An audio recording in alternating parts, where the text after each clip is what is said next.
ஹர நம பார்வதி பதயே. தாயுமான சுவாமிகள் திருவடிகளே சத்குரு திருத்தாள்.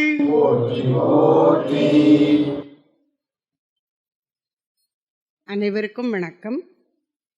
அன்னையின் அருளால் இந்த 2023 ஆண்டுக்குரிய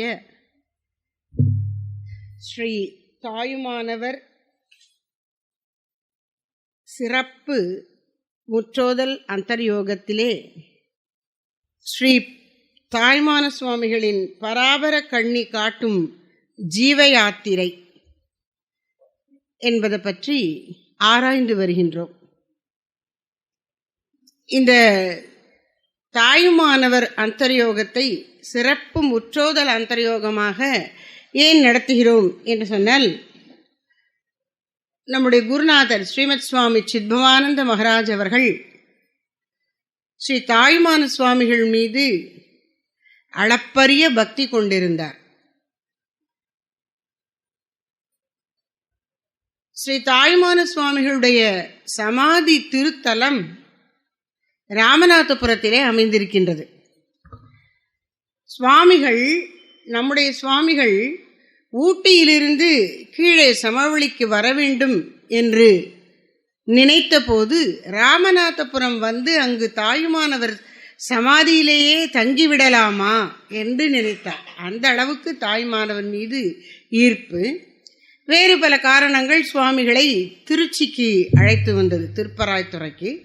ஆனாலும் இறைவன் திருவுள்ளம் தாயுமானவர் பாடல்களை தமிழ்நாட்டில் பரவலாக எல்லோரும் அறியும் வண்ணம் செய்ய வேண்டியது சுவாமிகளின் பொறுப்பு என்பது இறைவனின் திருவுள்ளம். அதனால இங்கே திருப்பராய்த்துறையிலே குருகுல பள்ளி துவங்கி அங்கிருந்த சிறிது சிறிதாக தமிழ்நாடெங்கும் விரிவடைந்து பல பள்ளிகளும் கல்லூரிகளும் துவக்கப்பட்டு நடத்தப்பட்டு வந்தாலும் அந்தர்யோகம் என்கின்ற இந்த ஆன்மீக பெரு நெறியை வகுத்து தமிழ்நாடு முழுக்க பரப்பி வந்த போதும் அந்த காரியங்களெல்லாம் நடந்து கொண்டிருந்தாலும் 1976 வாக்கிலே அந்த ராமநாதபுரம் தாயுமானவர் சமாதி திருக்கோயில் சுவாமிகள் வசம் ஒப்படைக்கப்படுகிறது. சுவாமிஜி ஒரு காலத்தில் நினைச்சார், அது நிறைவேறுகிறது. ஆனால் பராசக்தி இறைவனின் திருவருள் அதை நிறைவேற்றுவதற்கு உரிய காலத்தை எடுத்துக்கொண்டது. நாம் நினைக்கும் போது அது நடந்துடணும் அப்படிங்கிறதே கிடையாது. நமக்கு ஒரு அவசரம் இருக்கும். பெரியவங்க இறைவனுடைய திருவுள்ளத்துக்கு ஒத்து போகிறவர்கள் அப்படி அவசரப்பட மாட்டார்கள். அதனால சுவாமிகளும் அதை பற்றி நினைக்கல. ஆனால் 76 வந்த பொழுது ஏற்றுக்கொண்டார். ஏன்? அடியார்கள் எல்லாம் சொன்னார்கள், நீங்கள் தாய்மானவர் பாடல்களுக்கு விளக்கம் அளித்திருக்கின்றீர்கள், அது பெரிய உதவிதான் தமிழ்நாட்டுக்கு. ஆனால் அது போதாது. நிரந்தரமாக தாயுமானவர் சமாதி திருத்தலத்தில் நீங்கள் ஏதாவது ஏற்பாடு செய்ய வேண்டும் என்றும் ஒரு சில அன்பர்கள் சுவாமிகளை விடாது கேட்டு வந்தார்கள். அப்படியே அந்த ஊரில் உள்ளவரும் சுவாமிகளிடம் அந்த திருக்கோயிலை ஒப்படைத்தார்கள். அதனால சுவாமிகளுக்கு தாய்மானவர் பாடல்களில் ஆராய்ச்சி நடக்க வேண்டும் அப்படிங்கிறது ரொம்ப பெரிய விருப்பம். அதனாலேயே இந்த வருஷத்துக்கு ஒரு தடவையாவது இப்படி ஒரு 3 நாள் அந்தர்யோகம் நடத்தி சுவாமிகளுடைய பாடல்கள், அதாவது தாயுமான சுவாமிகளின் பாடல்களை இங்கு நாம் ஆராய வேண்டும் என்று முடிவெடுத்து இங்கு 2016 செய்து வருகின்றோம் அன்னையின் அருளால். அந்த வகையிலே இப்பொழுது 2023 ஆண்டுக்கான தாயுமானவர் முற்றோதல் சிறப்பு அந்தர்யோகத்திலே இன்று நாம் காண இருப்பது என்ன அப்படின்னா, தாயுமானவருடைய பாடல்களிலே அது எல்லாமே முத்து முத்தா இருக்கு. எதை சொல்றது? வெள்ளை கட்டிய இங்கே கடிச்சான்னு அங்கே கடிச்சான்னு எங்கே கடிச்சாலும் திதிப்பா இருக்கும். அது மாதிரி தாய்மானவர் பாடல்கள் எல்லாமே அற்புதமாக அமுதச்சுவையோடு தான் இருக்கு. அதில் சிறப்பாக பராபர கண்ணி ரெண்டு வரியா திருக்குறளை விட ஒரு வார்த்தை கூட, அவ்வளோதான். அப்படி இருக்கக்கூடிய அந்த 2 வரி கண்ணிகள், அந்த பாடல்கள் அப்படியே நம்ம உள்ளத்தில் தைத்து பெரிய விஷயங்களை எளிதாக புகட்டுகின்றன. அதனால் அந்த தாய்மானவருடைய பராபரக்கண்ணியை எடுத்துக்கொண்டு விளக்க ஆரம்பித்தோம். அப்படி விளக்குவதற்கு ஒரு அடிப்படையாக நாம் வைத்து கொண்டிருப்பது பராபரக்கண்ணி காட்டும் ஜீவ யாத்திரை. ஜீவ யாத்திரைங்கிறது என்ன? நம்முடைய வாழ்க்கை என்பதை ஒரு பயணமாக பெரியவர்கள் சொல்லியிருக்கின்றார்கள். அதுவே ஒரு யாத்திரை. யாத்திரைங்கிறது என்ன? ஒரு இடத்துலேருந்து புறப்பட்டு போய் அந்த காலத்தில் நடந்தே போனாங்க. இப்போ நாம் பலவிதமான வாகன வசதிகள் வைத்திருக்கின்றோம். கைலாய மலைக்கு கூட நீ ரூபா கட்டுறதுக்கு தயாராக இருந்தால் அப்படியே கொண்டை இறக்கி விட்டுடுறாங்க. ஒரு கஷ்டமும் இல்லாமல் போயிட்டு வந்துடலாம். ஆனால் கிளம்பினதும் தெரியாது, போனதும் தெரியாது, முடிஞ்சு போயிடும். நம்ம கஷ்டப்பட்டு நடந்து போக போக மனசு கொஞ்சம் கொஞ்சமாக அந்த அருளை வாங்கி இயற்கை அழகை ஏற்று இறையருளை நினைத்து அன்பர்களோடு பழகி அதனுடைய அனுபவமே தனி. எப்படி போனாலும் சரி, அந்த யாத்திரைன்னு ஒன்று இருக்குது. ஒரு இடத்துலேருந்து கிளம்பி ஒரு இலக்கை நோக்கி அடைந்து அங்கு சிறப்பாக இறைவனுடைய தரிசனத்தை பெற்று வணங்கி வருவது, இதான் யாத்திரைன்னு வச்சுருக்கோம். அது மாதிரி இந்த ஜீவன் பண்ணுற யாத்திரை என்னன்னா, இந்த பூமியிலே பிறப்பு எடுக்கிறது. எத்தனை பிறவி தெரியாது. இழுகடல் மணலை அளவிடின் அதிகம் எனது இடர்பிறவி அவதாரம் அப்படிங்கிறார் அருணகிரிநாதர். அப்போது கடல் மணலை கூட எண்ணிடலாம், அந்த துகள்களை. என்னுடைய பிறவிகள் எத்தனைன்னு எண்ண முடியாதுன்னு சொல்கிறார். அவ்வளவு பிறவிகளாக இந்த யாத்திரை நீளுகிறது. ஆனால் உலகப்பற்றிலே உழன்று இறைவனை மறந்திருக்கும் போது தான் இந்த யாத்திரை அப்படி நீண்டு கொண்டே போகும். இறை உணர்வு வந்துவிட்டால், குருதேவர் சொல்கிற அந்த உதாரணத்தை பாருங்க. 49% இந்த உலகத்துக்கு மனசை கொடு, 51% நீ கடவுளுக்கு கொடுத்தாலும் நீ இறைவனுக்கு உரியவன் ஆகிவிட்டாய். இப்போ உலக நடைமுறையில் ஒரு பிஸ்னஸ் இருக்குது, ஒரு தொழிற்சாலை இருக்குன்னா அதுக்கு யார் ஓனர்? 51 பங்கு அதை வாங்கிட்டானா அவன் ஓனர். 100 பங்கு மொத்தம் இருக்குன்னா அந்த முதல் போட்ட பணத்தில் அதில் 51 பங்கு ஒருத்தன் கையில் இருந்தால் அவன் ஓனர். அது மாதிரி உன்னுடைய வாழ்க்கையில், உன்னுடைய எண்ணத்தில், உன்னுடைய மனப்பான்மையில் 51 பங்கு கடவுள் இருந்துட்டா நீ கடவுளுக்குரியவன் ஆயிட்டப்பா. மினிமம் அதான் வேணும் அப்படிங்கிறார். அப்படி இறைவனுக்கென்று மனம் திரும்பிவிட்டால், இதுவரைக்கும் உலகத்தையே உண்மை என்று நம்பி வாழ்ந்த மனம் இப்போது இறைவனே உண்மை என்று இப்படி ஏறுமுகமாக போய் அவனை விரைவில் அடைந்து விடுகின்றது. எது? இந்த ஆன்மீக யாத்திரை, ஜீவ யாத்திரை இப்போது இறைவனை நோக்கி விரைவாக செல்லுகின்றது. அது எப்படி என்கின்ற தன்மைகளைத்தான் சில தலைப்புகளிலே நாம் பிரித்து அதற்கேற்ப இந்த பாடல்கள், பராபரக்கண்ணி பாடல்கள் அமைந்திருக்கிற வகையிலே பிரித்தோம். தாயுமானவர் 389 பாடல்களை ஒரு வகையில் கொடுத்துட்டார். ஆனால் எந்நாள் கண்ணியில் அவரே வகை வகையாக பிரித்து கொடுத்துருக்கிறார். அதை மனதில் வைத்துக்கொண்டு பராபரக்கண்ணியும் தலைப்புகள் கொடுத்து பிரித்திருக்கின்றோம். என்னென்ன தலைப்புகள்லாம் இந்த புத்தகம் வைத்திருக்கிறவங்க பார்க்கலாம். பொருளடக்கத்தை பார்த்தாலே அந்த தலைப்புகள் தெரியும். உடல் வாழ்க்கையும் அது தரும் இன்னல்களும். ஒரு 50 வயசுக்கு மேலே போயிட்டா இதுக்கு சொல்லியே தர வேண்டியதில்லை. இயற்கையே, நம்ம உடம்பே நமக்கு சொல்லி கொடுத்துரும் இந்த வாழ்க்கை எத்தனை சிரமமானது அப்படின்னு. அப்புறம் நிலையாமை, இது நாம் தெரிந்து கொள்ளணும். இங்கே தான் ஆன்மீகமே ஆரம்பிக்குது. சில பேர் என்ன பண்ணுறாங்க, கோயிலுக்கு போய் இறைவனை வழிபடுவது கூட எனக்கு இது வேணும் அது வேணும் என்று உலகப் பொருட்களை பெறுவதற்கே கடவுளை ஒரு உதவி செய்பவனாக வைத்துக் கொண்டிருக்கின்றார்கள். ஆனால் நமக்கு என்ன தெரியணும், உண்மையான பக்திங்கிறது எப்போன்னா, இந்த பொருளுக்காக நான் ஒன்று நாடலை, உனக்காக உன்னை நாடுகிறேன்னு சொல்லி இறைவன்ட்டு நாம் போகணும். அது எப்போ தெரியும்னா, இந்த உலகம் நிலையில்லாதது என்று தெரிந்து கொண்டு அதன் மேல் உள்ள பற்றுதலை விட முடிந்தால்தான். அதனால் நாம் 3 விதமான நிலையாமையை புரிந்து கொள்ள வேண்டும் என்று நம்முடைய சாஸ்திரங்கள் சொல்லுகின்றன. என்ன? யாக்கை நிலையாமை. முதல்ல உன்னுடைய உடம்பு நிலையில்லாதது என்று தெரிந்து கொள். இப்போ நம்ம பாடி வந்தோமே தாய்மானவர் பாடல்கள், எத்தனை இடத்துல இந்த உடல் நிலையில்லாதது என்பதை அவர் அழுத்தி சொல்லிக்கொண்டே போயிருக்கிற பார்த்துருக்கிறோம் இல்லையா. யாக்கை நிலையாமை, பராபரக்க நிலை என்னென்ன பாடல்கள் யாக்கை நிலையாமை சொல்லுகிறதோ அதெல்லாம் தொகுத்தங்க போட்டோம். செல்வம் நிலையாமை, மக்களுக்கு கர்வத்தை கொடுத்து திமிரு வர வைக்கக்கூடியது பணம், ஆனால் அது நிலையில்லாதது என்பதை உணர வேண்டும், அதை பற்றின பாடல்கள். அப்புறம் உலகு நிலையாமை, நீ வாழ்ந்து கொண்டிருக்கிறாயே இந்த உலகம் சாஸ்வதமாக இருப்பது போன்ற ஒரு உணர்வு நம்ம எல்லாருக்குமே இருக்கு, இல்லை இது நிலையில்லாதது அப்படிங்கிறார். அப்புறம் செல்வம் சொன்னால் கல்வியை சொல்லாமல் இருக்க முடியாது. கல்வி மேலே மக்களுக்கு ஒரு மயக்கம் இருக்கிறது. ஒரு விதத்தில் செல்வத்தை விட கல்வி சிறந்ததுன்னு சொல்லணும். அதை சரியாக ஏற்றுக்கொண்டால் அது நம்ம இறைவனிடம் சேர்க்க பயன்படும். கற்றதனால் ஆய பயன் வாலறிவன் நற்றாள் தொழல் அப்படின்னு நினைக்க வைக்க கூடும். சில பேருக்கு, பல பேருக்கு செய்யறதில்லை. ஆனால் அப்போ கல்வி குறிச்சும் கர்வம் வருது. அதனால ஏட்டுக்கல்வியின் பயனின்மையை பற்றி அவர் என்ன சொல்கிறார், அப்படி சில பாடல்களை தொகுத்து போட்டிருக்கோம். அப்புறம் இப்படி உலகை புரிந்து கொண்டவன் தன்னை நினைக்கும் பொழுது தன்னுடைய அமைப்பில் என்ன பிரச்சனை இருக்குன்னா, இந்திரியங்களின் கொட்டம்.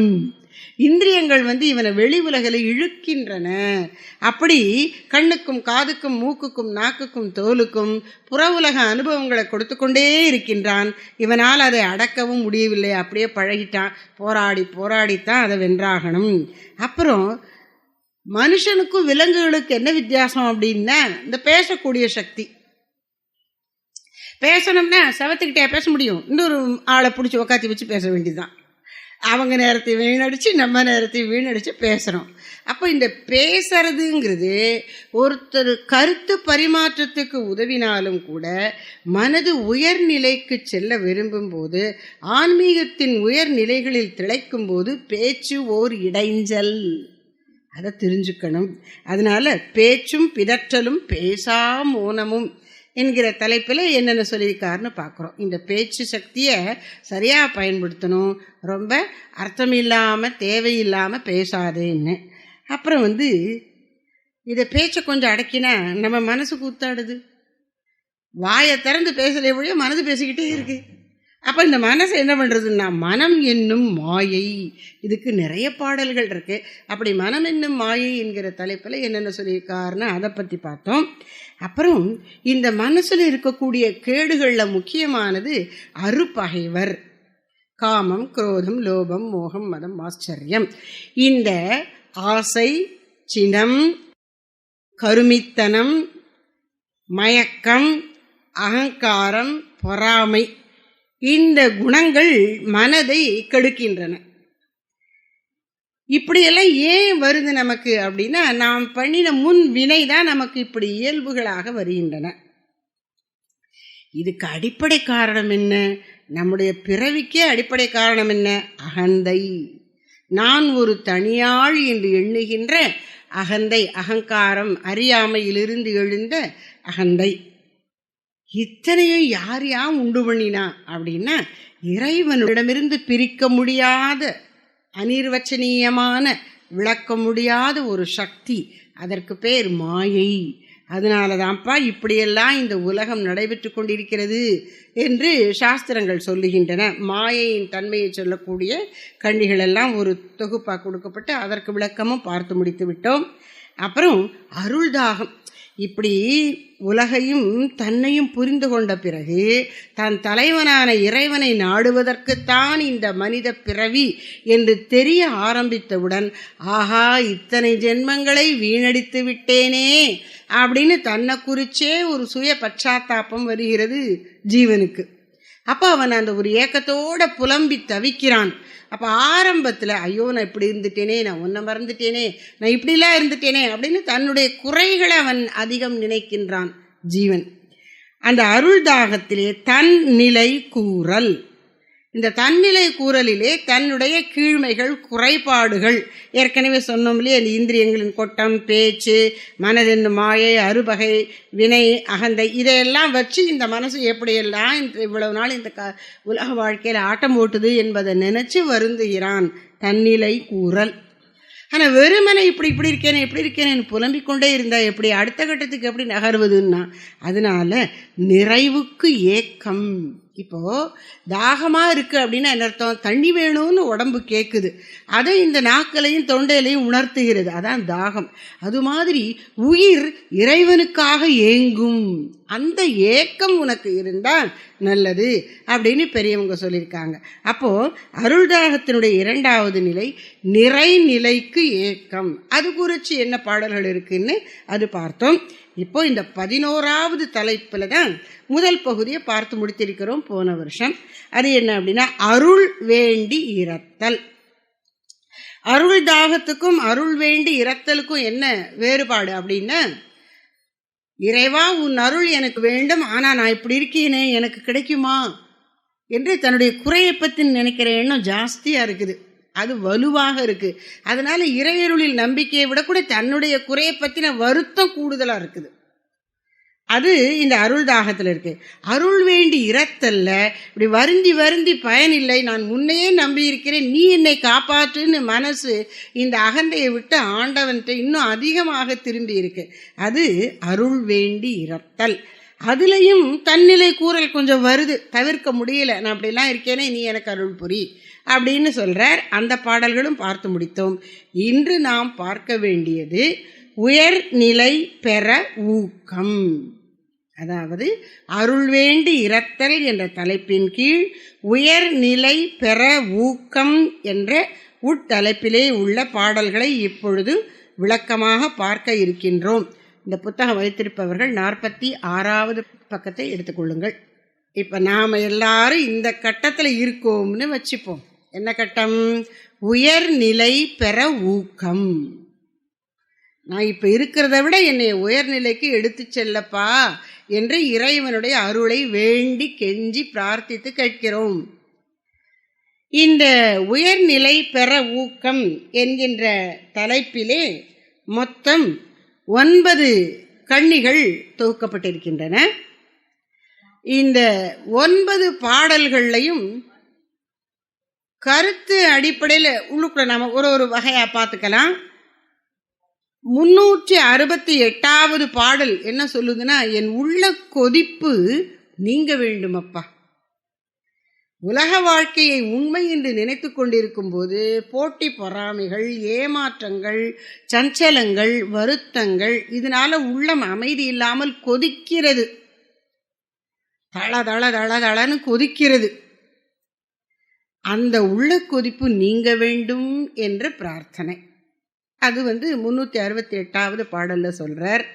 அப்புறம் இறைவா எங்கு தேடியும் உன்னை நான் காணவில்லையே என்ற ஒரு வருத்தத்தை தெரிவிக்கின்ற பாடல், அது 200வது பாடல்.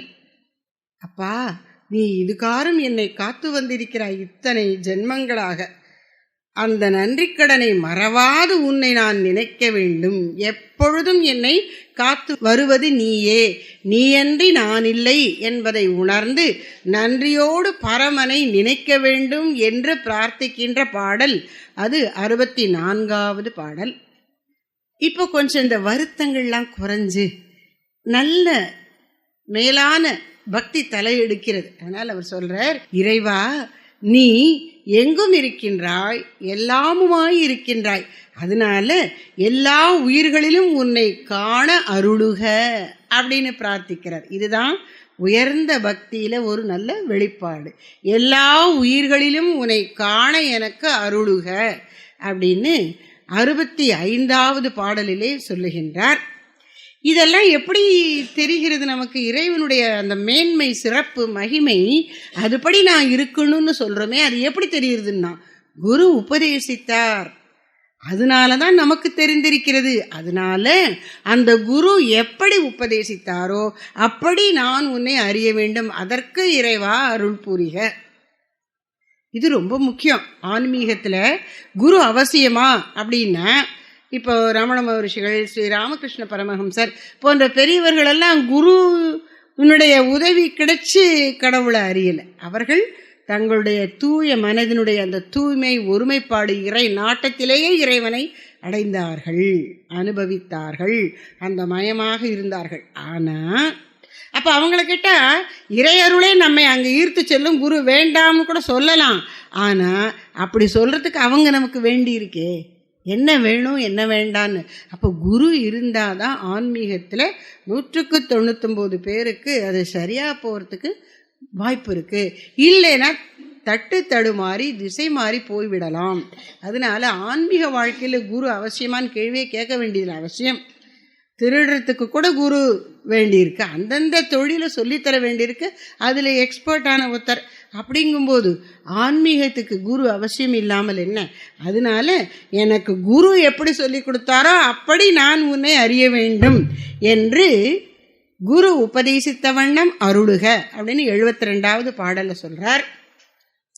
அந்த குரு உபதேசித்த வண்ணம் எப்படிப்பட்டது என்று இன்னும் 4 பாடல்களிலே 67, 290, 345, 352 இந்த 4 பாடல்களிலே ஞான அனுபவத்தை தந்தருளுக அப்படின்னு வேண்டுகிறார்.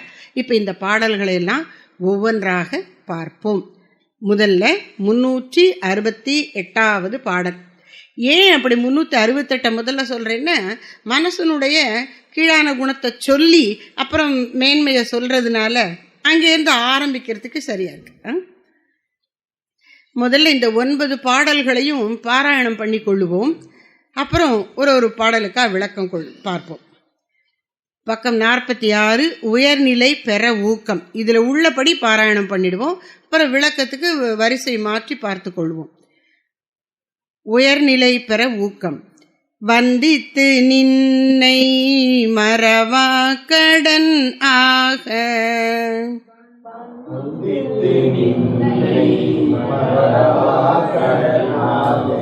சிந்திக்க நின்னதருள் செய்யாய் பராபரமே.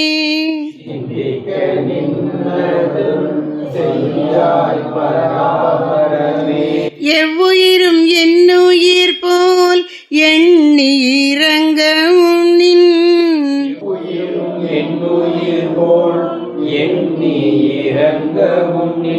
தெய்வ அருட்கருணை செய்யாய் பராபரமே.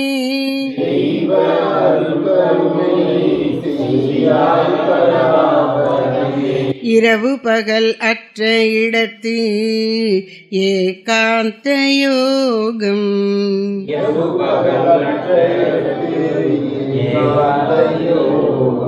வரவும் திருக்கருணை வையாய் பராபரமே.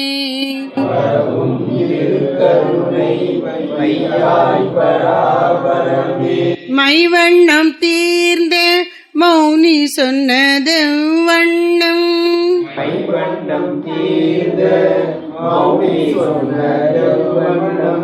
அவ்வண்ணம் நிஷ்டை அருளாய் பராபரமே.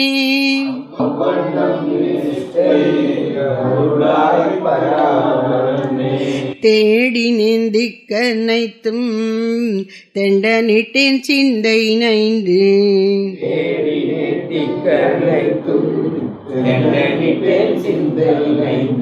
வாடினேன் என் மயக்கம் மாற்றாய் பராபரமே.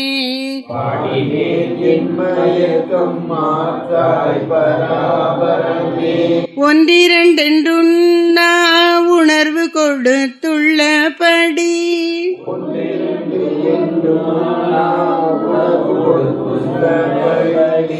என்றும் என்னை வையாயிரையே பராபரமே.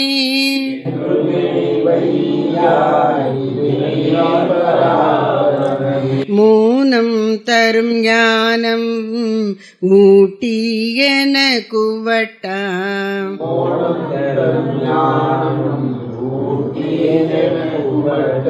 ஆனந்த வாழ்க்கை அருளாய் பராபரமே.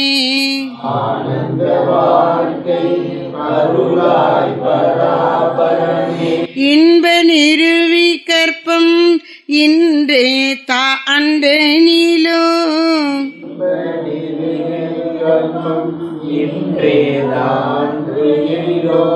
துன்பம் பொறுப்பறி பரிது சொன்னேன் பராபரமே.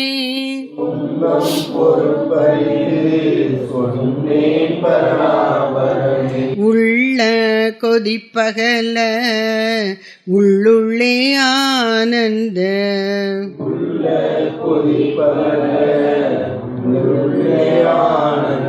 வெள்ள மலர் கருணை வேண்டும் பராபரமே.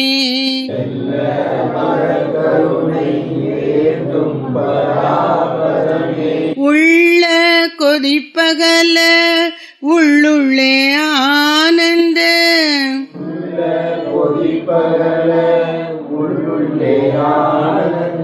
வெள்ள மலர் கருணை வேண்டும் பராபரமே. மலர் கருணை வேண்டும் பராபரமே.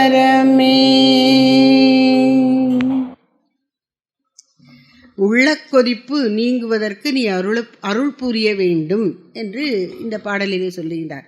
உள்ள கொதிப்பு அகல உள்ளுள்ளே ஆனந்த வெள்ள மலர்கருணை வேண்டும். பராபரமே, இறைவனை எப்படி கூப்பிடுகிறார்? பராபரமே. இந்த கண்ணி முழுக்க 389 பாடல்களிலும் பராபரமே பராபரமே பராபரமே அப்படின்னு கூப்பிடுறார். பராபரமேனா என்ன? ஆல் இன்க்ளூசிவ் அப்படிம்பாங்க. எல்லாவற்றையும் தன்னுள் அடக்கி இருக்கக்கூடிய ஒரு பதம் இது. பரம் அபரம். இப்போ அபரம் அப்படின்னா கீழான அப்படின்னு அர்த்தம். கண், காது, மூக்கு, நாக்கு, தோல் ஆகியவற்றிற்கு புலப்படக்கூடிய இந்த பிரபஞ்சம் அல்லது உலகம் அபரம். கண், காது, மூக்கு, நாக்கு, தோல், மனம் இவற்றுக்கு எட்டாதது இந்த பிரபஞ்சம் எதிலிருந்து தோன்றியதோ அந்த மாயை, அது பரம். அதற்கும் அப்பால் இருப்பது கண், காது, மூக்கு, நாக்கு, தோல், மனம் ஆகியவற்றுக்கு எட்டாதது இந்த மாயைக்கும் ஆதாரமானது மேலாம் பரம். அந்த பரமாகவும், பரமனாலே மேலானது, அந்த பரமாகவும் மாயையாகவும் மாயையின் தோற்றமாகிய இந்த உலகமாகவும் ஆகியிருக்கக்கூடிய மெய்ப்பொருளே. பராபரமேனா என்ன? பரம்பொருளாகவும் மாயையாகவும் அந்த மாயையின் தோற்றமாகவும் விளங்கி கொண்டிருக்கின்ற, ஏக காலத்தில் இத்தனையுமாய் இருக்கின்ற, இதில் எது கடவுள் இல்லை அப்படின்னு எதையாவது ஒன்று சொல்ல முடியுமா? முடியாது. அதனால்தான் என்ன சொல்லுவாங்க, கடவுள் எங்கே இருக்கிறார் அப்படின்னா, கடவுள் எங்கே இல்லை நீ சொல்லு, நான் அப்புறம் எங்கே இருக்காருன்னு நான் சொல்கிறேன். அப்போது எங்கும் இருக்கிறார், எல்லாமாகவும் இருக்கிறார். அதான் இந்த பராபரம் என்கிற பதம் காட்டுகின்றது. சரி, பராபரமே, எல்லாமானவனே, எனக்கு என்ன வேண்டும்? உள்ள கொதிப்பு அகல. என் உள்ளத்தில் ஒரு கொதிப்பு இருக்கு. மனிதர்கள் உலக வாழ்க்கையில் இந்த கொதிப்பு எப்படி இருக்குங்கிறதுக்கு தாபத்ரயம் அப்படின்னு சொல்கிறாங்க. 3 விதமான வருத்தெடுக்கும் துயரங்கள் உண்டா இந்த உலகத்தில். மனுஷன் தனக்குத்தானே பண்ணி கொண்ட வருவித்து கொண்ட கஷ்டங்கள். அது என்ன பண்ணுறது? இந்த எண்ணெய் ஊற்றாமல் வறுக்கிறது ஒன்று, எண்ணெய் விட்டு வறுக்கிறது ஒன்று. இந்த எண்ணெய் ஊற்றாமல் வறுக்கிற மாதிரி நம்மளை வறுக்குதான் இந்த உலகம். தாப்பம் அப்படி வரும். அந்த உஷ்ணமாக இருக்கா இந்த உலக தரக்கூடிய இன்ப துன்பங்கள். அதில் ரொம்ப பெரிய துன்பம் என்ன? தனக்குத்தானே உண்டு பண்ணி கொண்ட கஷ்டங்கள். தெரியறதில்ல. 100க்கு 99 நாமளே நமக்கே உண்டு பண்ணிக்கிறது தான். நம்முடைய அறியாமையினால் யோசித்து பார்க்காம செய்யக்கூடிய செயல்களால் பேச்சுக்களால் கஷ்டத்தை வருவிச்சுக்கிறோம். அது நினச்சி பார்க்குறது இல்லை. உன்னால தான் இப்படி வந்ததுன்னு அடுத்தவங்கள ஈஸியாக சொல்லிடுவோம். ஒரு பிரச்சனைன்னா உடனே நீ தானே இப்படி சொன்ன அப்படின்னு சொல்லிடுவோம். நாமளாக உண்டாக்கி கொண்டது. அதுக்கு பேர் அத்தியாத்மிகம். அத்தியாத்மிகமாக தனக்குத்தானே உண்டு பண்ணி கொண்ட கேடுகள். அப்புறம் இயற்கையிலிருந்து வரக்கூடிய துன்பங்கள், தடைகள். அந்தரவத்துக்கு கிளம்பணும்னு நினைக்கிறோம், உடனே நடக்குதா? யாராவது கெஸ்ட்டு வந்துடுறாங்க. எப்படி வருது? நாம ஒன்றும் ஏற்பாடு பண்ணலை, திடீர்னு வந்துடுறாங்க. மழை பெய்யுது, ஏதோ ஒரு காரணம். அப்படி இயற்கையினால் வரக்கூடிய காரணங்கள் எல்லாம் ஆதி பௌத்திகம். நமக்கு என்னன்னே காரணம் நம்மால் விளங்கி கொள்ள முடியாமல் நடக்கக்கூடிய காரியங்கள் அவையெல்லாம் ஆதி தெய்வீகம். இப்போ ஆத்தியாத்மிகமாக தனக்குத்தானே உண்டு பண்ணிக்கொண்ட கஷ்டங்கள், இயற்கையால் ஆதி பௌத்திகமாக வந்த கஷ்டங்கள், காரணம் விளங்கிக் கொள்ள முடியாமல் இறைவனுடைய திருவுள்ளத்தால் வந்தவை என்று நினைக்கக்கூடிய கஷ்டங்கள், இவை எல்லாமாக சேர்ந்து இந்த 3 விதமான உஷ்ணங்களும் என்னை வறுத்தெடுக்கின்றன. அதனால என் உள்ளம் கொதித்து போய் கிடக்கின்றது. காய்ச்சல் ஜுரம் ரொம்ப இருந்தால் கொதிக்குது, காய்ச்சல் அடிக்குதுன்னு கூட சொல்ல மாட்டேன், கொதிக்குது அப்படிங்கிறோம். அந்த மாதிரி மனசு கொதிச்சுட்டு கிடக்கான். உள்ள கொதிப்பு அகல. சாமி சொல்றாங்க, இந்த உள்ள கொதிப்பு ஏன் வருதுன்னா, என்னமோ சொல்லுவாங்கல்ல, என்னது, வேலியில போற ஓனானை பிடிச்சி வேட்டியில விட்டுக்கிட்டானாங்கிற கதையா. ஏதோ ஒன்று ஒவ்வொரு உலகத்தில் எத்தனையோ விஷயங்கள் இருக்கும். எதையாவது ஒன்றை பார்த்து ஒன்று ஆசைப்படுறோம்ல, அவஸ்தைப்பட வேண்டியதான். ஆசைப்பட்டா அவஸ்தைப்படணும் அப்படின்னு நமக்கு அந்த நேரம் தெரியறதில்லை.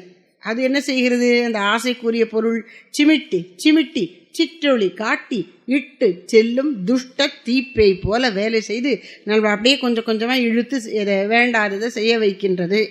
அப்படி ஆசையினால் தூண்டப்பட்டு உள்ளமானது கொதித்து கொண்டிருக்கின்றது. ஏன், ஆசைப்பட்ட பொருள் கிடைக்கிற வரைக்கும் நமக்கு நிம்மதி இல்லை. அதான் அந்த கொதிப்பு, ஆசையினால் தூண்டப்பெறும் உள்ள கொதிப்பு. அதனுடைய விளைவு என்ன, என்னுடைய இயல்பான ஆனந்தம் தெரிவதில்லை. இதுக்கு சாமி ஒரு உதாரணம் கொடுக்குறாங்க. கைலை மலைக்கு யாத்திரை செல்லும் பொழுது கைலை மலையினுடைய தென் பகுதியிலே ஒரு பெரிய தடாகம் இருக்கிறது, மானச சரோவரம். மனம் என்னும் குளம், சின்ன ஏரி போலவே இருக்கும். அது ஒரு சின்ன குளம் இல்லை, அது பெருசாக தான் இருக்கிறது அப்படின்னு சொல்கிறாங்க. அந்த மானச சரோவரம் எப்படி இருக்கு, அது காலையில் ஒரு 9 மணிக்கு முன்னாடி பார்க்கும்போது அலைகள் ஏதும் இல்லாமல் அப்படியே ஷீட்டு விரிச்ச மாதிரி இருக்குமா அந்த தண்ணி, அசையாமல். கீழே கிடக்கிற மணல், அதில் ஏதாவது கல் பொருள் இருந்தால் கூட தெரியுமா, அவ்வளவு தெளிவாக இருக்குமா. ஏன்னா மலைகள்லேருந்து உருகி வரக்கூடிய பனி நீர் தான் சுத்தமாக இருக்குது, அதனால் அடியில் இருக்கிறது தெரியும். ஒரு கல்லை மெதுவாக போட்டோன்னா அந்த கல் போகிற வரைக்கும் கடைசி வரைக்கும் நமக்கு தெரியுமா, அவ்வளவு தெளிவாக இருக்குது தண்ணி. அப்படி தெளிவாக இருக்கும் பொழுது எத்தனையோ 50 மைல்களை எவ்வளவு தள்ளி இருக்கக்கூடிய கைலை மலையின் பிம்பம் அதில் தெரிகிறதாம். அப்போ தண்ணி அசையாமல் இருந்தால் ஒரு பொருளின் பிம்பம் அதில் விழும். அதுபோல மனது கொதிப்பின்றி அமைதியாக இருந்தால் உள்ளிருக்கும் ஆனந்தம் தானே உணரப்படும். தான் விஷயம். ஏன் உள்ள கொதிப்பு அடங்கணும், அதோடு இருந்தால் என்னன்னா நிம்மதியாக இருக்க முடியாது, அவ்வளோதான். அப்போது உன்னுடைய இயல்பான ஆனந்தத்தை நீ உணரணும்னா கொஞ்சம் அமைதியாயிரு, அந்த கொதிப்பு அடங்கட்டும். கீதையில் பகவான் என்ன சொல்ல, அசாந்தஸ்ய குத சுகம், சாந்தி இல்லாதவனுக்கு சுகம் ஏது. அதனால் நீ சுகமாக இருக்கணும்னு நினச்சா சாந்தியாக இரு, சாந்தமாக இருக்கணும்னா ஆசை இல்லாமல் இரு. நீ நினைக்கிற ஆசைப்பட்டு பொருட்களை எல்லாம் அடைஞ்சால் சுகம் வரும் அப்படின்னு, அப்படி அல்ல. சுவாமிஜி சொல்லுவாங்க, நம்முடைய கலாச்சாரம், இந்த நாட்டுக்கே இந்த மண்ணுக்கே உரிய கலாச்சாரம் என்ன சொல்லுகிறது, ஆசைகளை பெருக்குவதால் உனக்கு வாழ்க்கையில் முன்னேற்றம் வராது, ஆசைகள் குறையத்தான் உனக்கு நிம்மதி. ஆனால் சிவிலைசேஷன், நாகரீகம்னா என்ன, அது வேணும் இது வேணும், சும்மா சாப்பிட்டா இப்படி எஞ்சி போய் அந்த பக்கம் அப்படியே மரத்தடியில் கையை கழுவிட்டு வந்துடுவோம். நம்ம பழங்காலத்தில் கொல்லை பக்கத்தில் அப்படி போய் கழுவிட்டு வந்துடுவோம். இப்போ என்னென்னா ஒரு வாஷ் பேசினை வை, அதை வாஷ் பேசினை வச்சோம்னா அதுக்கு ஒரு கனெக்ஷன் கொடு, நீ போய் தண்ணி எடுக்க வேண்டாம், அது மேலே தண்ணி வரட்டும், வர்றதுக்கு முதல்ல கிணத்துல இருக்கிற தண்ணி அதில் சேர்த்து, அதுக்கு உனக்கு எலக்ட்ரிசிட்டி வேணும். இப்போ எத்தனை செலவாகி போச்சு. ஒரு சொம்பெடுத்து கையை கழுவுறதுக்கு விட்டுட்டு இங்கே உள்ளுக்குள்ளேயே ரூமுக்குள்ளேயே குழாயை வச்சு ஒரு இதை வச்சுக்கிறேன்னு சொல்லி இத்தனை பாடு செலவு, அப்புறம் உடம்புக்கும் அந்த அசைவு குறைஞ்சி போய் நோய் எல்லாம். அப்போது இந்த தற்கால நவ நாகரீகம் என்பது நமக்கு துன்பத்தை கொடுக்கறதே ஒழிய சுகத்தை தரலை, அதனால சுகம் இல்லை. ஆனால் அதெல்லாம் இருந்தால் தான் நீ இல்லை டீசெண்டாக இருக்க. எப்படி டீசெண்டாக, வீட்டில் டீசெண்டாக எல்லாம் இருக்கணும், அத்தனை சோஃபாக்கள் அதுகள் இதுகள்லாம் இருக்கணும், அப்போ தான் டீசெண்ட். அப்போ இந்த நவநாகரிகம் என்பது அப்படி புறப்பொருட்களை சேர்த்துக்கிறதுல ஆசைப்படுவதில் இருக்குன்னு மேல்நாட்டை பார்த்து மெட்டீரியலிஸ்டிக்காக நினைக்க பழகிட்டோம். அது உண்மை இல்லை. நம்ம பெரியவங்க சொல்கிறாங்க, ஆசை போனாத்தான் கொதிப்படங்கும், கொதிப்படங்கினாதான் மன அமைதி வரும், மன அமைதி வந்தால் தான் ஒன்று ஆனந்தத்தை, இயல்பான ஆனந்தத்தை உணர முடியும். அதனால் உள்ள கொதிப்பு அகல எங்கே அந்த ஆனந்தத்தை நான் பெறுவது? ஆனந்தத்தை தேடி அலைய வேண்டாம். கஸ்தூரிமான் தினசரி தியானத்தில் எழுதியிருப்பாங்க. இந்த கஸ்தூரிமான் அந்த ஆண் மானானது பருவம் அடையும் போது அதனுள் உருவாகிறதா அந்த கஸ்தூரி. அதுன்ட்டு ஒரு வாசனை உருவாகிறது அந்த உடம்புல. அந்த வாசனை அதுக்கிட்டே இருந்து வெளி வருது. இது வாசனை பார்த்தோன்னே நல்லா இருக்கே அப்படின்னு எங்கேயோ வருதுன்னு நினச்சிக்குதான், எங்கேருந்து வெளியிலேருந்து வருதுன்னு நினச்சிக்குதான். அந்த வாசனையை தேடி அது ஓடுகிறதாம். அப்படி ஓடினா அது வாசனையை பிடிக்க முடியுமா? முடியாது. தன்கிட்டே தான் இருக்குது. அப்போ ஒன்றும் என்ன செய்யணும்? அந்த வாசனையை உணர பேசாமல் இருக்கணும். இருந்தால் தன்னிடமிருந்து வீசுகின்ற அந்த வாசனையை அது உணர்ந்து கொண்டு அமைதியாக இருக்கலாம். அப்போது நம்மிடம் இயல்பாக இருக்கின்ற ஆனந்தத்தை உணர வேண்டும் என்றால் ஆசையை ஒழித்து அமைதியாக இருந்தாலே போதும். அதான் சும்மா இருன்னு சொல்கிறாங்க, முடியறது இல்லையே. அதுக்கு தான் நாம் பழகிக்கணும். அதுதான் ஆத்ம சாதனம். அதுக்கு தான் அந்தர்யோகத்துக்கு வரும். ஆசையை குறைச்சி அமைதியாக இருந்தால் ஆனந்தத்தை உணரலாம். உள்ள கொதிப்பு அகல. சரி, அந்த ஆனந்தத்தை எங்கே உணரலாம்னா உள்ளே எனக்குள்ளேயே அதை உணர்கிறேன். பல உதாரணங்கள் கொடுத்துருக்காங்க இதுக்கு. இந்த ஒட்டகம் என்ன செய்கிறதா? முச்செடியை தின்னுகிறதாம். அந்த பாலைவனத்தில் உங்களுக்கு என்ன பச்சை பச்சைன்னா இலைகளோட செடி இருக்கும், முச்செடி தான் இருக்கும். அதை திங்கும்போது இந்த முள்ளு குத்தி இதனுடைய வாயிலேருந்து ரத்தம் வருது. அந்த ரத்தத்தை இது சுவைச்சு கொண்டு இந்த ஒட்டகனை இந்த முச்செடி நல்லா இருக்கே அப்படின்னு இன்னும் கொஞ்சம் கடிக்கிறதான். இன்னும் கொஞ்சம் கடித்த உடனே இன்னும் கொஞ்சம் முள்ளு குத்துதான், இன்னும் கொஞ்சம் ரத்தம் வருதான். அதை சுவைக்கிறதா. அந்த வலியை கூட மறந்து அந்த ரத்தத்தை, தன் ரத்தத்தையே சுவைக்கிறதான்.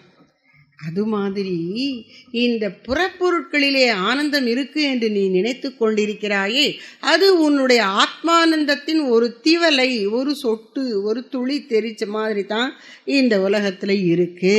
அதனால ஆனந்தம் உனக்கு வேணும்னா புறத்தில் இங்கும் தேடாதே, உள்ளே அமைதியாக பார். உள்ள கொதிப்பு அகல உள்ளே. அது எப்படி இருக்கும்? ஏதோ சொட்டு அப்படின்னீங்களே, அந்த பிரம்மானந்தத்தின் ஒரு திவலை, ஒரு சொட்டு தான் இந்த பிரபஞ்சம் முழுக்க இன்பம் போல காட்சி கொடுத்து கொண்டு இருக்குன்னு சொன்னீங்களே, அப்போ உள்ளத்துலேயும் ஒரு சொட்டு இருக்குமானா? இல்லை, அது வெள்ளம், ஆனந்த வெள்ளம். ஆனந்த வெள்ளம்ங்கிறதுக்கு அந்த ஒரு, அதாவது அளவு கடந்து இருக்குங்கிறதுக்காக வெள்ளம்ங்கிற உதாரணத்தை சொன்னார். அது மட்டும் இல்லையா, மலர் கருணை. அந்த ஆனந்த வெள்ளத்தை என்னுள்ளே நான் அனுபவிப்பதற்கு இறைவா நீ அருள் புரிய வேண்டும், கருணை புரிய வேண்டும். அது எப்படி இருக்கு? அந்த தண்ணீரிலே, தடாகத்திலே தாமரை மலர்வது போன்று இனிமையும் அழகும் தேன், சுவை தேனும் கொண்டு தாமரை விளங்குவது போன்று இருக்கிறது இறைவனின் கருணை. மலர் கருணை. மலர் கருணை எனக்கு வேண்டும். எதன் பொருட்டு? உள்ள கொதிப்பு நீங்கி அமைதி ஏற்பட்டு எனக்குள்ளேயே நான் உன்னுடைய ஆனந்த வெள்ளத்தில் நீந்தி திளைக்க வேண்டும். அதன் பொருட்டு உன் கருணையாகிய தாமரை மலர் என் இதயத்தில் மலர்வதாகுக. இதுதான் இந்த கண்ணியிலே தாயுமான சுவாமிகள் வைக்கின்ற பிரார்த்தனை. அடுத்தது 200வது பாட்டு, பக்கம் 47. தேடினேன் திக்கனைத்தும் தெண்டனிட்டேன் சிந்தையினைந்து வாடினேன் என் மயக்கம் மாற்றாய் பராபரமே. தேடினேன். எப்போ ஒரு பொருளை தேடுவோம்? நாம் இங்கே வச்சோம் அப்படின்னு நினச்சிட்டு இருப்போம், அது அங்கே இருக்காது. அப்போ அந்த பொருளை தேடுறோம். அது இருக்கக்கூடிய இடத்த விட்டு எங்கேயோ போய்விட்டது, அதனால அதை தேடுகிறோம். யாரை தேடுறோம் இங்கே? கடவுளைத்தான். பராபரமே உன்னை தேடினேன். சரி, எங்கே? திக்கனைத்தும் தெண்டனிட்டேன். உன்னை தேடினேன். கோயில் கோயிலாக அலைந்து சென்று வணங்கி, நீ இங்கே இருக்க மாட்டியா? அந்த ஊரில் திருப்பதி சாமியை மாதிரி கிடையாதுங்க, அங்கே போய் கும்பிடுங்க, எனக்கு இதில் கிடைக்கும் அது கிடைக்கும். சரிப்போ சாய்பாபா, ஷீரடி சாய்பாபா கோயில் இங்கேயே இருக்குது, நீங்கேயும் திருப்பதிக்கு போனோம், இந்த எல்லா ஊர்லேயும் வந்துருச்சு, அவ்வளோதான் போங்க அப்படின்னு ஒரு கோயிலாக காட்டுவாங்க. அப்படி ஒவ்வொரு கோயிலையும் போய் போய் தேடுறோம். அவர் சிரிக்கிறார். இந்த ஒரு கதை சொல்லுவாங்கல்ல, அதாவது ஒரு பயணி ரயில் வண்டியில் பயணம் பண்ணி கொண்டிருந்தார். அவர் கொஞ்சம் பணம் வச்சிருந்தார். அதை எடுத்து எண்ணி பார்த்தார். இப்போ எதிர்த்த சீட்டில் உட்காந்துருந்தவனுக்கு ஆசை வந்துருச்சு, அந்த பணத்தை அடிச்சிடணும் அப்படின்னு நினச்சான். இவர் நல்லா அவன் முன்னாடியே வச்சு சர்னு நோட்டை எண்ணி எண்ணி வைக்கிறார். இவன் பார்த்துக்கிட்டே இருக்கான், எங்கடா வைக்கிறார், இதை எடுக்கணும்னு பார்க்குறான், எடுக்கவே முடியல. கடைசியில் அந்த பணத்தை எடுக்கணும்னு நினச்சானே, அவன் இறங்க வேண்டிய ஸ்டேஷன் வரப்போகுது. அதுக்கு முன்னாடி அவன்கிட்ட கேட்டான், ஐயா நீங்கள் பணத்தை எண்ணிக்கிட்டே இருந்தீங்களே, அதை எங்கே வச்சிங்க? எங்கேயும் இல்லை, உன் தலாணி அடியில் தான் வச்சேன். அவன் தலாணி அடியில் வச்சுட்டாரான். அவர் நினச்சிட்டான் அவர் பணம் இல்லை, அப்போ அவர் இதுக்குள்ளே தான் வச்சுருப்பாருன்னு. அவர் தூங்குற மாதிரி கண்ணு மூடிட்டுருக்காரான். எல்லாம் அவருடைய பெட்டியெல்லாம் தொழாவறான். ஆனால் அவனுடைய தலாணி கடையிலே வச்சுட்டாரான் அப்படின்னு சொல்கிறார். அது மாதிரி கடவுள் ஆனந்தத்தை எங்கே வச்சுருக்காருன்னா நம்ம தலாணி கடையில், நம்ம மனசுலையே நம்ம மூளையிலே வச்சிருக்கிறார். நம்ம தேடுகிறோம், தேடினேன். அதனால் இங்கே சாமி என்ன சொல்கிறாங்க, புனித தலங்களுக்கு சென்று யாத்திரை போய் இறைவனை தேடுவதை இங்கு குறிப்பிடுகிறார். எல்லா திசைகளிலும் உள்ள புனித தலங்களில் உன்னை தேடினேன். கடவுளை புறத்திலே தேடுகிறான் மனிதன். திக்கனைத்தும் தெண்டனிட்டேன். இந்த திசையில் இருக்கியா, கைலாயம் வடக்கு இருக்கா, ஒரு கும்பிடு. மேற்க சோமநாதர் கோயிலா, அங்கே ஒரு கும்பிடு. கிழக்க பூரி ஜெகநாதமா, அங்கே ஒரு நமஸ்காரம். தெற்க ராமேஸ்வரமா, அங்கே ஒரு நமஸ்காரம். எல்லா திசைகளிலும் ஏதோ ஒரு கோயில் இருக்குது. அப்போ எல்லா இடத்துலையும் கும்பிட்டுட்டே இருக்க வேண்டியதுதான். அப்போ நானும் நம்மளறியாமல் இவனுக்கு மனசில் பக்தி பாவம் ஊற்றெடுக்க ஆரம்பித்து விட்டதுனால ஒரு திசைன்னு கிளம்பும் போதே அந்த திசையில் உள்ள இறைவனுடைய மகிமை அவனுக்கு விளங்கவே நமஸ்காரம் பண்ணுறான். இப்படி எல்லா திசைகளிலும் கும்பிட்டுட்டே இருக்கானா. பக்தி வந்து விட்டால் அப்படித்தான் இருக்கும். எங்கேயுமே இறைவன் இல்லைன்னு சொல்ல முடியாது இல்லையா. அது நினைவுக்கு வர வர இருக்கிற இடத்திலிருந்து அவன் வணங்கி கொண்டே இருக்கிறான். எல்லா திசைகளையும் நோக்கி வணங்குகிறான். திக்கனைத்தும் தெண்டன் இட்டேன். தெண்டன் இடுவதுன்னா என்ன? தண்டம் அப்படின்னா கம்பு. ஒரு கம்பு இப்படி தரையில் வச்சோம்னா அது நிற்காது, டக்குன்னு விழுந்துடும். அப்படி தரையில் ஊன்றி இப்படி கையை எடுத்த உடனே டப்புன்னு விழுந்துரும் பாருங்க. அது மாதிரி தெய்வத்தின் முன்னால் அல்லது குருவின் முன்னால் டபக்குன்னு விழுந்துடணுமா. அங்கே அழுக்கா இருக்கா, அதுவாக இருக்குது, யார் இருக்கா, என்ன சொல்லுவாங்க எல்லாம் பார்த்துட்டு இருக்கக்கூடாது, உடனே விழுந்து கும்பிட்டுறணுமா. அப்படி கம்பு விழற மாதிரி விழுந்துடணுமா தெய்வத்தின் முன்னாடி. அதுக்கு பேர் தான் தெண்டன் இடுவது. அப்படி உன்னை எல்லா திசைகளிலும் வணங்கினேன். அப்படி வணங்கினாலும் உன்னை காண முடியவில்லை என்பதை உணர்ந்த போது என் மனது நைந்து போனது. நஞ்சு போகிறதுனால துணி நஞ்சு போச்சுங்கிறோம். பழைய துணி அதை அடிக்கடி போட்டு போட்டு அப்புறம் நல்லா அழுக்கு போக சோப்பில் ஊற வச்சு தோச்சு அது அப்படியே நஞ்சு போச்சு. அது மாதிரி என் மனசு உன்னை தேடி தேடி காண முடியாமல் தோத்து போய் நைந்து போய்விட்டது. தேடினேன் திக்கனைத்தும். இந்த திக்கனைத்தும் ரெண்டுத்துக்கும் சேர்த்துக்கலாம். திக்கனைத்தும் தேடினேன், திக்கனைத்தும் தெண்டனிட்டேன். அது மட்டும் இல்லையா, சாமி சொல்றாங்க, பக்தி பெருகும் போது நீ உன்னுடைய பக்தி சாதனத்துக்கு உதவக்கூடிய பெரியவர்களின் துணையை தேடிக்கொள்ள வேண்டும். நீ தனியா கடந்து தவிக்காத, சத்சங்கத்தை நாடு, நல்லாரை வணங்கு. அது ஒரு நல்ல பழக்கம் நம்முடைய சனாதன தர்மத்தில் இருக்குது. சில பேர் சொல்லுவாங்க, எதுக்கு மனுஷங்க தானே அவங்களும், அவங்க காலில் எதுக்கு விழறீங்க அப்படின்னு ரொம்ப புத்திசாலிகள் போல கேட்பாங்க. அப்படி சொல்வதல்ல நம்முடைய பாரம்பரியம். ஒரு துறையில் நாம் எதை அடையணும்னு நினைக்கிறோமோ அதை அடைந்தவர்களாக அல்லது நம்மை விட முன்னேறி இருப்பவர்களாக உள்ளவர்களுடைய கூட்டுறவு நமக்கு உதவும். அவர்கள் நம்மை விட முன்னேறி இருக்கிற காரணத்துக்காகவே அவர்களுக்கு நாம் பணிந்து வணங்கி நம்முடைய அந்த அகங்காரம் இல்லாத தன்மையை காட்டணும். அதுக்கு தான் நமஸ்காரம் பண்ணுறோம். அந்த ஸ்ரத்தைக்கும் பணிவுக்கும் அடையாளமாக நமஸ்காரம். அதனால கோயிலில் மட்டும் நான் இறைவனை வணங்கலை, நல்லவர்கள் பெரியவர்கள் மகான்களையும் வீழ்ந்து வணங்குகிறேன், தெண்டனிட்டேன். அப்படிங்கிறது கோயிலில் இருக்கக்கூடிய அர்ச்சாமூர்த்தியாகிய தெய்வத்துக்கு மட்டுமல்ல, மகான்களுக்கும் நல்லாரை வணங்கினேன். அப்படி செய்தும் உன் அருள் பெறாமையால் பாடினேன். ஏன் பெறல? அந்த பணத்தை வச்சிருந்தவர் என்ன பண்ணார்? பணத்தை அந்த திருடனுடைய தலகாணிக்கடியிலே வச்ச மாதிரி கடவுள் என்ன பண்ணிட்டார்? நம்ம இதயத்திலே தன்னை வச்சுட்டார். நீ அங்கே இங்கேயும் தேடிட்டு இருந்தா என்னப்பா பிரயோஜனம்னு அவர் வெயிட் பண்ணிக்கிட்டே இருக்கார். இங்கே வா, இதயத்திலே பாரு அப்படின்னு. இவன் வெளியில் பார்த்ததுனால பார்க்கல. அதனால என்னாச்சு? உன் அருள் பெறாமையால் மனம் நொந்து வாடினேன், சிந்தை நைந்து வாடினேன். நசுக்கி இந்த இஞ்சியை சட்னி கரைக்க முந்தியெல்லாம் அம்மியில் வச்சு அரைப்பாங்க. அப்படி வச்சுட்டு அது மேலே அந்த அம்மிக்கல்ல ஒரு நசுக்கினா அதுவும் நசுங்க அப்படியே அந்த சாறு வெளியில் அடிக்கும் பாருங்கள். ஜிங்குன்னு அரைக்கிறோம் பாருங்கள். அது அப்படி அரைவட்டால் நல்லா இருக்கு. நம்ம மனசு இப்படி உலகத்தில் அறவடுது, சிந்தை நைந்து அதன் விளைவாக வாடினேன், சிந்தை நைந்து வாடினேன். உன் அருள் பெறாமையால், உன் தரிசனம் கிட்ட பெறாததால் நைந்து வாடினேன். ஆனால் இது மயக்கம்தான். ஏன்? நீ வெளியில இருக்க என்று நினைப்பதால், அந்த தவறான எண்ணத்தினால். மயக்கம் என்பது தவறான எண்ணம். உணர்விழந்து மயங்கி விழுவதுன்னு அர்த்தம் இல்லை, தவறான எண்ணம். அந்த இறைவனை வெளியிலே தேடுகிற தவறான எண்ணத்தினால்தான் எனக்கு இப்படி துன்பம் வந்தது. அந்த மயக்கத்தை நீ, என் துன்பம் போகணும்னா கடவுள் வெளியில இருக்கு என்று எண்ணுகிற எண்ணத்தை நீயே மாற்றிவிடு என்று இறைவனிடம் வேண்டுகிறார். புறத்தில் தேடும் இந்த மயக்கத்தை அகற்றி உன்னை உள்ளே காண இறைவா எனக்கு நீ அருள் புரிவாயாக. அப்புறம் நன்றி மறவாது உன்னை வணங்க எனக்கு அருளுக என்று 64வது பாடலிலே சொல்லுகின்றார். வந்தித்து நின்னை மறவா கடனாக சிந்திக்க நின்னதருள் செய்யாய் பராபரமே.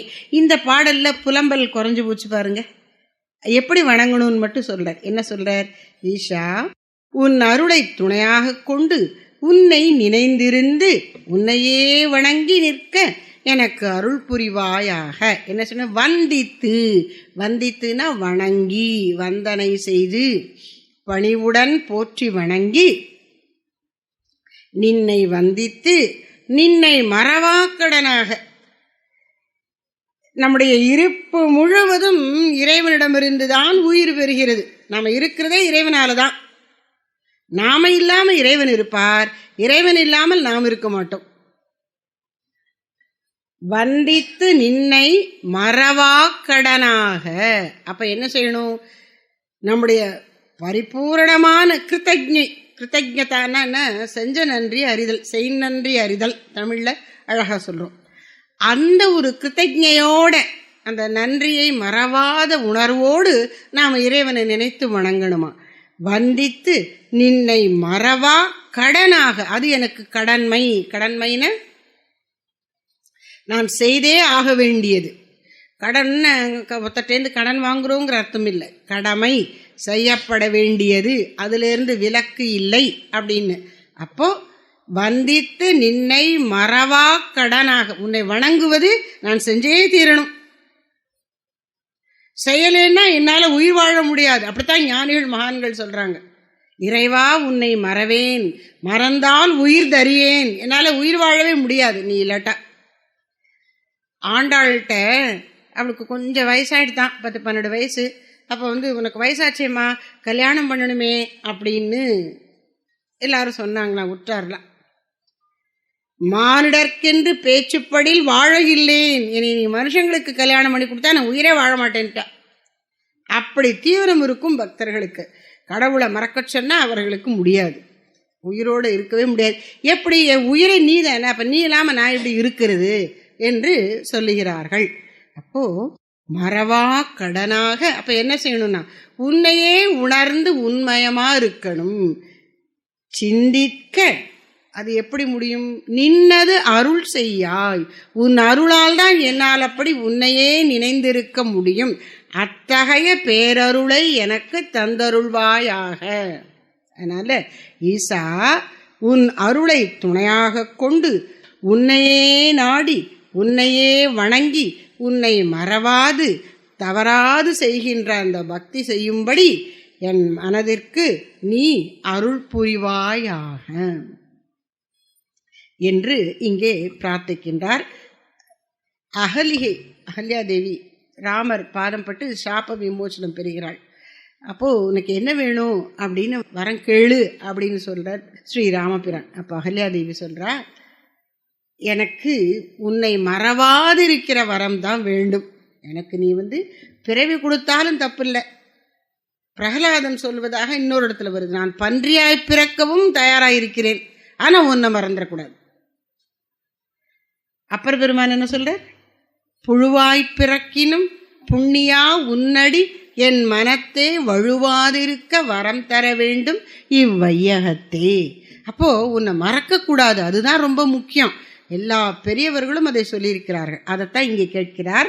மறவாக்கடனாக சிந்திக்க அதுக்கு என்னால் முடியாது, உன் அருள் தான் எனக்கு அதை சாதித்து கொடுக்கும் என்று கேட்கின்றார். அடுத்ததாக, இப்படி இறைவனை மறவாது வணங்குகிற பெருநிலை மனதுக்கு வந்துவிட்டால் அடுத்து அது என்ன நினைக்கிறது? இறைவனை எங்கெங்கு பார்த்தாலும் அவனை நினைவுபடுத்துவதற்கு எல்லாமே இருக்கு.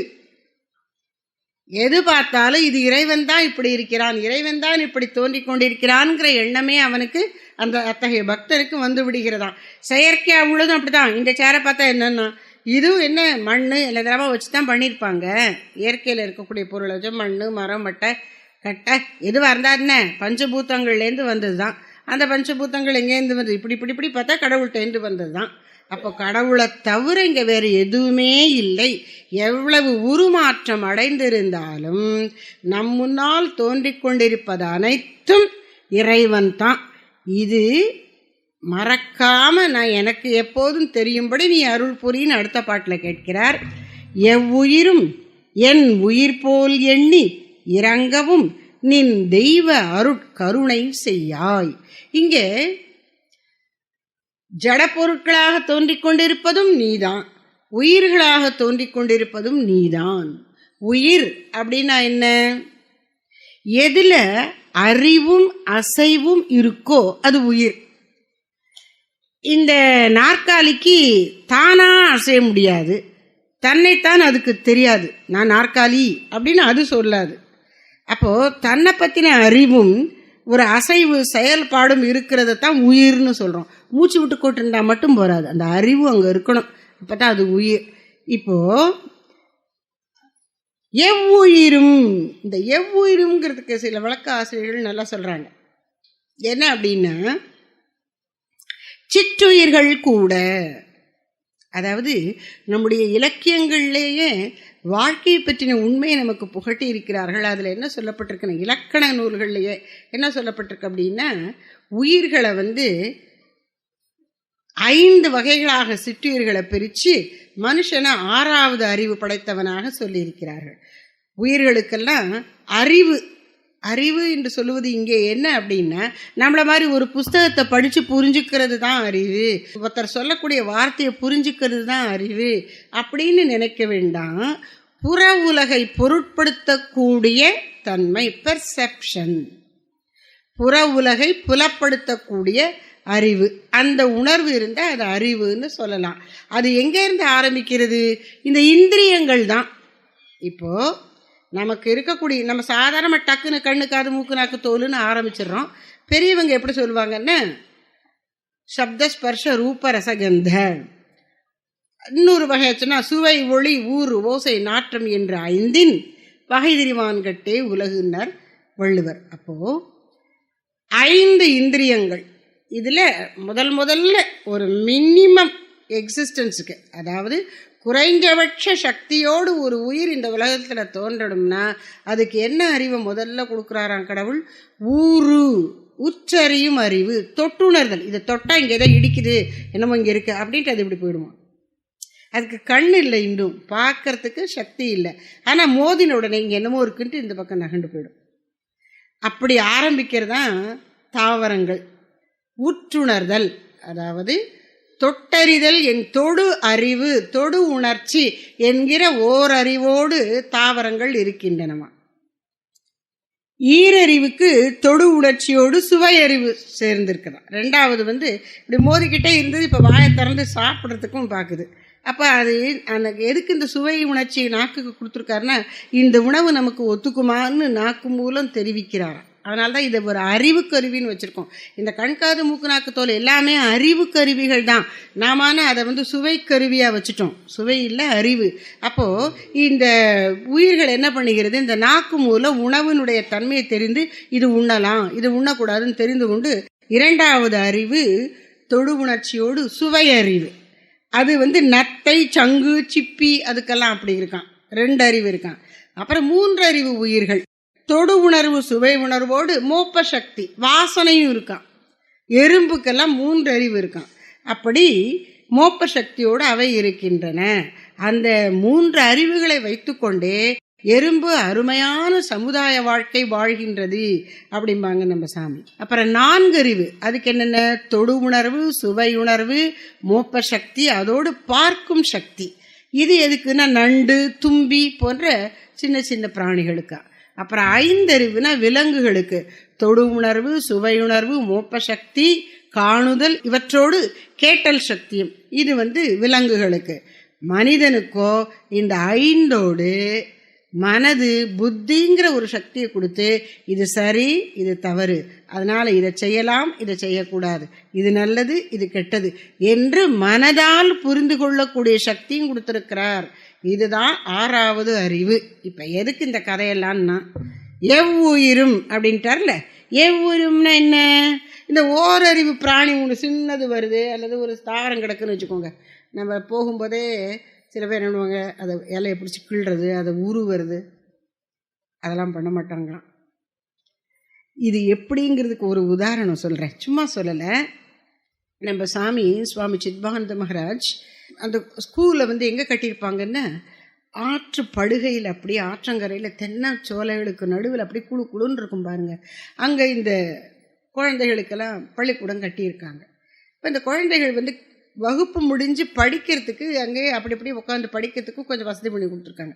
அப்போது ஒரு தடவை ஒரு பையன் என்ன பண்ணுறான், அங்கே தென்னை மரம் பெருசாக வளர்ந்த மரங்களும் இருக்குது, அப்போ தான் வச்ச கொஞ்சமே வளர்ந்த தென்னம்பிள்ளைகளும் இருக்குது. ஒரு பையன் என்ன பண்ணிடுறான், இந்த தென்னம்புள்ளை மேலே சாஞ்சுக்கிட்டே படிக்கிறான். அது சின்ன கன்றாத்தான் இருக்குன்னு, ரொம்ப வளரலை, உறுதியாகலை. அதனால இவன் சாய அது சாயுது.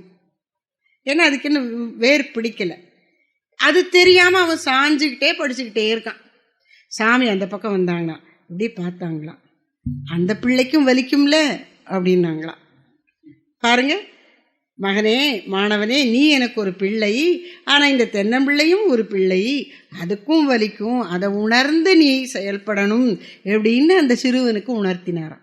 அப்போது எவ்வுயிரும் என்னுயிர் போல் எண்ணி இறங்கவும் தெய்வ அருட்கருணை செய்யாய். ஒரு தரம் ஸ்கூல்லேருந்து வரும்போது சாமி வந்துட்டுருக்காங்க, ஒரு பையன் சாமி கூட பேசிக்கிட்டே வந்துட்டுருக்கான். அப்போ என்னாச்சா, எதுக்கு ஒரு நாய் நொண்டிக்கிட்டே வந்துச்சான். நொண்டி இவங்க 2 பேரும் வந்துட்டுருக்காங்களாம். அந்த நாய் நேரம் சாமிக்கிட்ட வந்து அப்படி நொண்டிக்கிட்டே நினைச்சான். சரின்னு சாமி இப்படி கையை நீட்டினாங்களாம். அது அப்படி இந்த நொண்டின காலை வச்சு தான், அதில் அப்படியே ஒரு முள் இருந்துதான், அதை மெதுவாக எடுத்து தூர போட்டு தடை விட்டாங்கன்னா போயிடுச்சான். நான் வாழை படிச்சுட்டு போயிடுச்சு. சாமியை பார்த்த உடனே அதுக்கு என் முள்ளை எடுத்து விடுன்னு சொல்லுது. அவர் எடுத்து விடுறார். எவ்வுயிரும் என்னுயிர் போல் எண்ணி இறங்கவும். அப்போ அங்கே அது வேறுபாடு இல்லை. அதுக்காக நாயை கொஞ்சிட்டு கிடக்கணுங்கிறது இல்லை. ஆனால் அது முள்ளை எடுத்து விடுன்னு சொன்னால் எடுத்து விட்டுறலாம். அவருடைய அந்த அன்பு பாருங்கள். நமக்குன்னா நாயினோடனே கொஞ்சம் பயம், ஒரு அருவருப்பு, அது பழக்கம் இல்லாட்டா. பெட்டா வளர்த்தவங்களுக்கு தான் பயம் இருக்காது. இல்லை, அது இங்கே பாருங்கள், அவ்வளவு நாய் திரியும். இந்த விளையாட்டுக்காரவங்கள்லாம் அதை போட்டு கொஞ்சிட்டு கிடப்பாங்க, தூக்கிட்டு வச்சுட்டு. அது ஒரு மாதிரி இருக்கும். ஆனால் சாப்பாடு கூட அதை வளரு, அதை போயிட்டு சரி போக்கட்டும். இப்போ சாமி என்ன செய்கிறாங்க, எவ்வுயிரும் என்னுயிர் போல் எண்ணின்னு அவர்களுடைய துக்கத்தை நீக்கி அவர்களுடைய சந்தோஷத்தை கொடுத்து அந்த சந்தோஷத்தில் பங்கு கொண்டு ஆனந்தமாக இருக்கிறார்கள். அந்த உயிர்களையும் ஆனந்தமாக வைக்கின்றார்கள். எவ்வுயிரும் என்னுயிர் போல் எண்ணி இறங்கவும் நின். சரி, இதெல்லாம் எப்படி வரும்னா, தெய்வ அருட்கருணை செய்யாய். என் மனசு அந்த பக்குவத்துக்கு வரும்போது தான் அது நடக்கும். நீ தான் அந்த அருளை எனக்கு கொடுக்க வேண்டும் என்று இறைவனை பிரார்த்திக்கின்றார். அப்படி இந்த 4 பாடல்களிலே உயர்நிலை பெற ஊக்கம் எப்படி உள்ளத்தில் எழுகின்றது என்பதை இந்த கண்ணிகளின் மூலம் விளக்கி அருளியுள்ளார் ஸ்ரீ தாயுமான சுவாமிகள். மீதமுள்ள பாடல்களுக்கும் விளக்கத்தை பிறகு தொடர்ந்து பார்ப்போம். ஹர நம பார்வதி பதயே. தாயுமான சுவாமிகள் திருவடிகளே